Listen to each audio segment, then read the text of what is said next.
Anda tak perlu ragu dengan potensi alam yang ada di Indonesia. Ada hutan, laut, batu bara, gas alam, dan minyak bumi.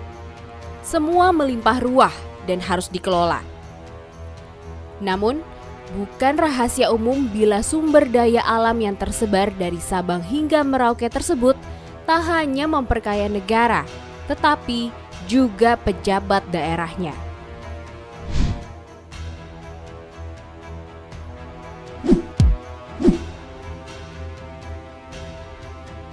Dari sekian banyak cekungan gas yang tersebar di Indonesia, kami akan ajak Anda ke Kabupaten Bangkalan, Madura.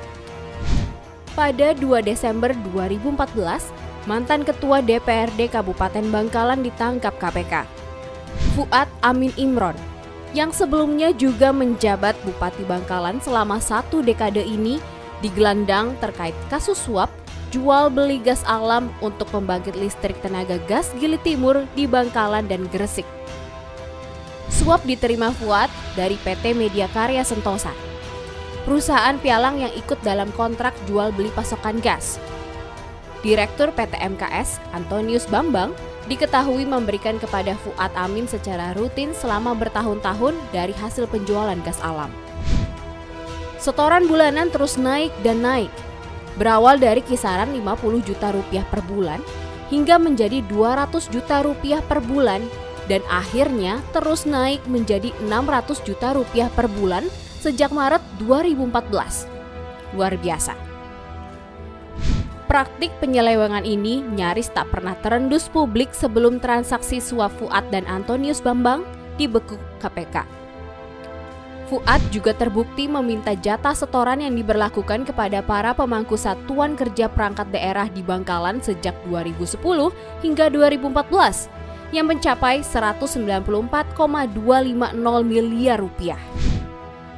Bukti lain yang mengarah ke Fuad Amin adalah permintaan jatah untuk proses pengangkatan calon pegawai negeri sipil di lingkungan Pemkab Bangkalan selama 2003 hingga 2010 senilai 20,1 miliar rupiah.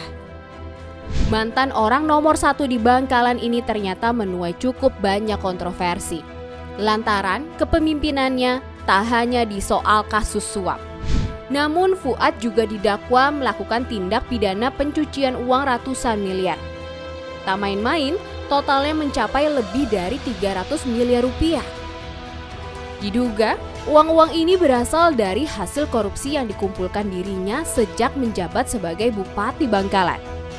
Majelis Hakim menilai Fuad telah mengalirkan hartanya sejak tahun 2003 hingga 2014 ke penyedia jasa keuangan, asuransi, kendaraan bermotor, dan sejumlah tanah serta bangunan. Sejak ditangkap penyidik KPK, total harta Fuad Amin yang berhasil disita KPK sudah mencapai lebih dari 250 miliar rupiah. Jumlah sitaan yang sangat fantastis. Seandainya uang yang dikorupsi tersebut digunakan untuk membiayai usaha, maka mampu memberikan modal sebanyak 32.000 pelaku usaha dengan modal 5 juta rupiah per kepala.